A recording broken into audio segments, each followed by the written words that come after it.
Hi welcome to S V Y Karnataka updates ಚಾನಲ್ಗೂ ಮತ್ತು ವಿದ್ಯಾರ್ಥಿನಿಯರಿಗೂ ಸ್ವಾಗತ. KCET 2024 ಸೆಕೆಂಡ್ ರೌಂಡ್ನಲ್ಲಿ ಪಾರ್ಟಿಸಿಪೇಟ್ ಮಾಡುವಂತಹ ವಿದ್ಯಾರ್ಥಿಗಳಿಗೆ ನಿನ್ನೆ ಕೊಟ್ಟಿರುವಂತಹ ಇನ್ಫಾರ್ಮೇಷನ್ ರಾಂಗ್ ಆಯಿತು. ಆಲ್ಮೋಸ್ಟ್ ಹೋದ ವರ್ಷದ್ದು ಕೊಟ್ಟಿದ್ದೇನೆ ಸ್ಟೂಡೆಂಟ್ಸ್, ಈ ವರ್ಷ ಸ್ವಲ್ಪ ಎಕ್ಸ್ಚೇಂಜ್ ಆಗಿದೆ. ಓಕೆ, ಅದನ್ನು ತಿಳಿದುಕೊಳ್ಳೋಕೆ ಮುಂಚೆ ಪ್ಲೀಸ್ ಈ ಚಾನಲನ್ನು ಸಬ್ಸ್ಕ್ರೈಬ್ ಆಗಿಲ್ಲ ಅಂದರೆ ದಯವಿಟ್ಟು ಚಾನಲನ್ನು ಸಬ್ಸ್ಕ್ರೈಬ್ ಆಗಿ ಹಾಗೆಯೇ ಬೆಲ್ ಐಕನನ್ನು ಪ್ರೆಸ್ ಮಾಡಿ ಆಲ್ ಆಪ್ಷನನ್ನು ಕ್ಲಿಕ್ ಮಾಡಿ.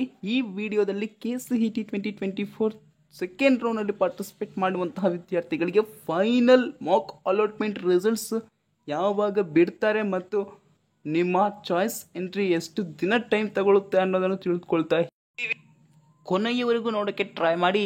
ಈ ಚಾನಲನ್ನು ಏನಾದರೂ ಫಸ್ಟ್ ಟೈಮ್ ವಿಸಿಟ್ ಮಾಡ್ತಾ ಇದ್ರೆ ದಯವಿಟ್ಟು ತಪ್ಪದ ಸಬ್ಸ್ಕ್ರೈಬ್ ಆಗಿ ಹಾಗೆಯೇ ಬೆಲ್ ಐಕನನ್ನು ಪ್ರೆಸ್ ಮಾಡಿ ಆಲ್ ಆಪ್ಷನನ್ನು ಕ್ಲಿಕ್ ಮಾಡಿ ಇಟ್ಟುಕೊಳ್ಳಿ. ಪ್ರತಿಯೊಂದು ಇನ್ಫಾರ್ಮೇಷನ್ ನಿಮ್ಮ ಮೊಬೈಲ್ಗೆ ನೋಟಿಫಿಕೇಶನ್ ಮುಖಾಂತರ ತಲುಪ್ತಾ ಇರುತ್ತೆ.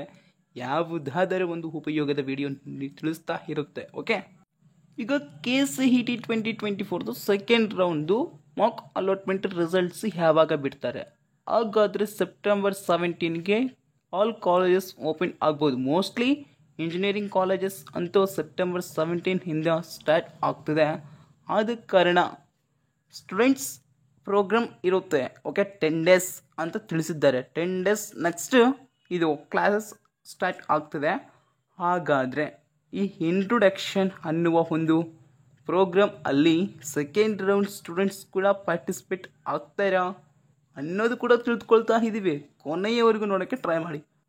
Okay students, first question, sir Mach allotment results ನೀವು ನಿಜ ಹೇಳ್ರಿ, ನನಗೆ ಆ ಡೇಟ್ಗೆ ಬರಬೇಕು, ನೀವು ಹೇಳಿದ್ದೆ ಸತ್ಯ ಆಗಬೇಕು ಅಂತ ಕ್ವಶನ್ ಕೇಳ್ತಾ ಇದ್ದರೆ mock allotment results second round ಸ್ಟೂಡೆಂಟ್ಸ್ದು ಆಲ್ಮೋಸ್ಟ್ ಸೆಪ್ಟೆಂಬರ್ 20 ಒಳಗಡೆ ಬರುತ್ತೆ. ಈ ವೀಕ್ನಲ್ಲಿ, ಈ ವಾರದಲ್ಲಿ 20 ತಾರೀಕು ಒಳಗಡೆ ಬಂದೇ ಬರುತ್ತೆ. ಸ್ಟೂಡೆಂಟ್ಸ್ ನೆಕ್ಸ್ಟ್ ಕ್ವಶನ್, ಸರ್ ಹಾಗಾದರೆ ಚಾಯ್ಸ್ ಎಂಟ್ರಿ ಮಾಡೋಕ್ಕೆ ಎಷ್ಟು ದಿನ ಟೈಮ್ ಇರುತ್ತೆ? ನೆಕ್ಸ್ಟ್ ಮಾಕ್ ಅಲಾಟ್ಮೆಂಟ್ ರಿಸಲ್ಟ್ಸ್ ಆದಮೇಲೆ ಯಾವಾಗ ಬಿಡ್ತಾರೆ ಅಂತ ಕೇಳ್ಬೋದು. ಮೋಸ್ಟ್ಲಿ ಒಂದು 3-4 ಡೇಸ್ ಟೈಮ್ ಬೇಕಾಗುತ್ತೆ ಚಾಯ್ಸ್ ಎಂಟ್ರಿ ಬಿಡೋಕ್ಕೆ. ಈ ಸಾರಿ ಸ್ವಲ್ಪ ಸ್ಪೀಡ್ ಆಗಿ ನಡೆಸ್ಕೊತಾ ಹೋಗ್ತಾರೆ. KCET ಕೌನ್ಸಿಲಿಂಗನ್ನು ಬೇಗ ಮುಗಿಯೋಕ್ಕೆ ಸಾಧ್ಯವಾಗುತ್ತೆ. ಇನ್ನು ಚಾಯ್ಸ್ ಎಂಟ್ರಿ ಅಲ್ಲಿ ಸೆಕೆಂಡ್ ರೌಂಡ್ ಸ್ಟೂಡೆಂಟ್ಸ್ ಕೂಡ ಏನು ಮಾಡಬೇಕು, ಸೆಕೆಂಡ್ ಎಕ್ಸ್ಟೆಂಡೆಡ್ ರೌಂಡ್ಗೆ ಹೋಗ್ಬೇಕು ಅಂತ ಇದ್ದರೆ, ಸರ್ ನನಗೆ ಸೀಟ್ ಅಲಾಟ್ ಆಗಿಲ್ಲ, ಸರ್ ನನಗೆ ಇಂತಹ ಬ್ರಾಂಚ್ ಅಲಾಟ್ ಆಗಿದೆ, ಇಂತಹ ಕಾಲೇಜ್ ಅಲಾಟ್ ಆಗಿದೆ, ನನಗೆ ಇಷ್ಟ ಇಲ್ಲ, ನಾನು ಚೇಂಜ್ ಮಾಡಬೇಕೀಗ ಅಂತ ಹಾಗೆ ಇದ್ದರೆ ಮಾಡ್ಬೋದು, ಏನು ತೊಂದರೆ ಇರಲ್ಲ. ಒಂದೇ ಪ್ರಾಬ್ಲಮ್, ನೀವು ಸಿಲೆಬಸ್ ಅನ್ನು ಮಿಸ್ ಮಾಡ್ಕೊಳ್ತೀರಾ. ಹೌದಾ? ನಿಮ್ಮ ಕ್ಲಾಸಸ್ ಅಲ್ಲಿ ಸಾರರು ಸ್ಟಡಿ ಮಾಡಿದಷ್ಟು ಯಾರು ಮಾಡಲ್ಲ. ಹೌದಾ?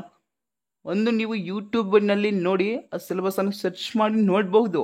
ಓಕೆ, ಏನು ಪ್ರಾಬ್ಲಮ್ ಇಲ್ಲ ಅಂತ ಹೇಳ್ತೀನಿ. ಬಟ್ ಅಲ್ಲಿ ಎದುರಿಗೆ ಕಾನ್ಸಂಟ್ರೇಷನ್ ಕೊಟ್ಟು ಕೇಳುವಾಗ ಕ್ಲಾಸಸ್ನಲ್ಲಿ ಇಂಟ್ರೆಸ್ಟ್ ಇದ್ದಷ್ಟು ಬೇರೆ ಮೊಬೈಲ್ನಲ್ಲಿ ನೋಡುವಂತಹ ಯೂಟ್ಯೂಬ್ನಲ್ಲಿ ಪ್ರತಿಯೊಬ್ಬರು ಈಗ ರೀಲ್ಸೇ ನೋಡ್ತಿರ್ತಾರೆ. ಹೌದಾ? ಇಂಟ್ರೆಸ್ಟ್ ಬರಲ್ಲ. ಆದ ಕಾರಣ ಸೆಕೆಂಡ್ ರೌಂಡ್ನಲ್ಲಿ ನಿಮಗೆ ಇಷ್ಟವಾಗಲಾರದೆ ಬ್ರಾಂಚ್ ಮತ್ತು ಇದು ಕಾಲೇಜ್ ಅಲರ್ಟ್ ಆದರೆ ಒಂದು ಹೇಳ್ತೀನಿ ನೋಡಪ್ಪ, ಅದು ಏನಂದರೆ, ಈಗ ನೀವು ಸೆಕೆಂಡ್ ರೌಂಡ್ನಲ್ಲಿ ನನಗೆ ಇಷ್ಟಪಟ್ಟಿದ್ದು ಬೇಡ, ಅದು ಸಿಕ್ಕಿಲ್ಲ ಅಂತ ನೀವು ತೆಗೆದು ಹಾಕಿ ಮತ್ತು ಸೆಕೆಂಡ್ ಎಕ್ಸ್ಟೆಂಡೆಡ್ ರೌಂಡ್ಗೆ ಹೋಗಿದ್ರು ಅಂದ್ಕೊಳ್ಳೋಣ. ಹೌದಾ? ಸೆಕೆಂಡ್ ಎಕ್ಸ್ಟೆಂಡೆಡ್ ರೌಂಡ್ನಲ್ಲಿ ಕೂಡ ಹಾಗೆ ಆದರೆ ಮತ್ತು ಏನು ಪರಿಸ್ಥಿತಿ? ಹೌದಲ್ವಾ? ಅದು ಆಲೋಚನೆ ಮಾಡಿದ್ದೀರಾ? ಅದಕ್ಕೋಸ್ಕರ ಆಲೋಚನೆ ಮಾಡಿ ಸೆಕೆಂಡ್ ರೌಂಡ್ನಲ್ಲಿ ನನಗೆ ಇಷ್ಟ ಇಲ್ಲ ಆದರೆ ಓದ್ತೀನಿ. ಏಕೆ ಅಂದರೆ ನಾನು ಸಿಲೆಬಸನ್ನು ಮಿಸ್ ಮಾಡ್ಕೊಳ್ಳಾರದೆ ಹೋಗ್ತೀನಿ. ಆಲ್ಮೋಸ್ಟ್ 50% ಆದರೂ ಇದ್ರ ಮೇಲೆ ನಂಬಿಕೆ ಇದೆ, ಈ ಬ್ರಾಂಚ್ ಮೇಲೆ, ಈ ಕಾಲೇಜ್ ಮೇಲೆ ಅಂತ ನಿಮಗೆ ಇಂಟ್ರೆಸ್ಟ್ ಇರಬೇಕು. ಓಕೆ, ಈಗ ನೀವು ಸೆಕೆಂಡ್ ರೌಂಡ್ನ ಮಿಸ್ ಮಾಡಿಕೊಂಡು ಮತ್ತು ಸೆಕೆಂಡ್ ಎಕ್ಸ್ಟೆಂಡೆಡ್ ರೌಂಡ್ಗೆ ಹೋಗ್ತೀನಿ ಅಂದರೆ ಸೀಟ್ ಅಲಾಟ್ ಆಗದೇ ಇದ್ದವರಿಗೆ ಹೋಗ್ಬೋದು. ಎಂಥ ಪರಿಸ್ಥಿತಿಯಲ್ಲಿದ್ದರೂ ಅವರು ಸೆಕೆಂಡ್ ಎಕ್ಸ್ಟೆಂಡೆಡ್ ರೌಂಡ್ಗೆ ಹೋಗಬೇಕು ಆಗುತ್ತೆ. ಸೆಕೆಂಡ್ ಎಕ್ಸ್ಟೆಂಡೆಡ್ ರೌಂಡ್ಗೆ ಮತ್ತೆ ಸೆಕೆಂಡ್ ರೌಂಡ್ನಲ್ಲಿ ಪಾರ್ಟಿಸಿಪೇಟ್ ಮಾಡುವಂತಹ ಸ್ಟೂಡೆಂಟ್ಸ್ಗೆ ಸೀಟ್ ಅಲರ್ಟ್ ಆಗಿಲ್ಲ ಅಂದವರು ಮಾತ್ರ ಹೋಗಿ ಸೀಟ್ ಅಲರ್ಟ್ ಆಗಿದೆ. ಆದರೆ ಹೋದ ಬಾರಿ ಫಸ್ಟ್ ರೌಂಡ್ನಲ್ಲಿಕ್ಕಿಂತ ಸೆಕೆಂಡ್ ರೌಂಡ್ನಲ್ಲಿ ಇನ್ನೂ ಸ್ವಲ್ಪ ಚೆನ್ನಾಗಿದೆ ನನಗೆ ಬ್ರಾಂಚ್ ಮತ್ತು ಕಾಲೇಜು, ಇನ್ನೊಂದು ಸಲ ಟ್ರೈ ಮಾಡ್ತೀನಿ ಅಂತ ಸೆಕೆಂಡ್ ಎಕ್ಸ್ಟೆಂಡೆಡ್ ರೌಂಡ್ಗೆ ಹೋಗಬೇಡಿ. ಓಕೆ, ಏಕೆ ಅಂದರೆ ನಿಮ್ಮ ಕೌನ್ಸಿಲಿಂಗ್ ಅನ್ನು ಮುಗಿಸೋಕೆ ಸೆಕೆಂಡ್ ಎಕ್ಸ್ಟೆಂಡೆಡ್ ಬಹಳ 1 ತಿಂಗಳು ಟೈಮ್ ಬೇಕು. ಓಕೆ, ಈಗಾದರೆ ನಿಮ್ಮ ಕಾಲೇಜ್ ಇನ್ನೂ ತುಂಬ ಲೇಟ್ ಆಗುತ್ತೆ. ನೀವು ಕಾಲೇಜ್ಗೆ ಹೋಗೋಕ್ಕೆ ಮನೆಯಲ್ಲಿ ಅಪ್ಪ ಅಮ್ಮ ಕೂಡ ಬೈತಿರ್ತಾರೆ, ಯಾವಾಗ ಹೋಗ್ತೀಯಾ ಯಾವಾಗಿಲ್ಲ ಅಂತ. ಹೌದಾ, ನೀವು ಬೇರೆ ಬದುಕಿಗೆ ಹೋಗಬೇಕು ಆಗುತ್ತೆ, ಸ್ವಲ್ಪ ಯೋಚನೆ ಮಾಡಬೇಕಲ್ವಾ. ಓಕೆ, ಸೆಕೆಂಡ್ ರೌಂಡಲ್ಲಿ ಪಾರ್ಟಿಸಿಪೇಟ್ ಮಾಡುವಂಥ ವಿದ್ಯಾರ್ಥಿಗಳಿಗೆ ಆಲ್ ದಿ ಬೆಸ್ಟ್. ಒಂದು ಒಳ್ಳೆಯ ಬ್ರಾಂಚ್ ಮತ್ತು ಕಾಲೇಜ್ ದೊರೆಯಲಿ ಅಂತ ಹೇಳ್ಕೊಳ್ತಾ, ಸ್ಟೂಡೆಂಟ್ಸ್, ನಿಮ್ಮ ಲೈಫ್ ಫ್ಯೂಚರ್ ಹೇಗಿರ್ಬೇಕು ಅಂದರೆ ಅದು ಇಂಟ್ರೆಸ್ಟ್ ಎಲ್ಲ ಅಂದರೂ ಕೂಡ ಅದನ್ನು ನಾನು ಸಾಧಿಸ್ತೀನಿ ಅಂತ ಒಂದು ಫ್ಯೂಚರ್ನಲ್ಲಿ ಇಂಪಾರ್ಟೆಂಟ್ ಅದನ್ನು ಗೋಲ್ ಇಟ್ಕೋಬೇಕಷ್ಟೇ. Okay, all the best, thank you.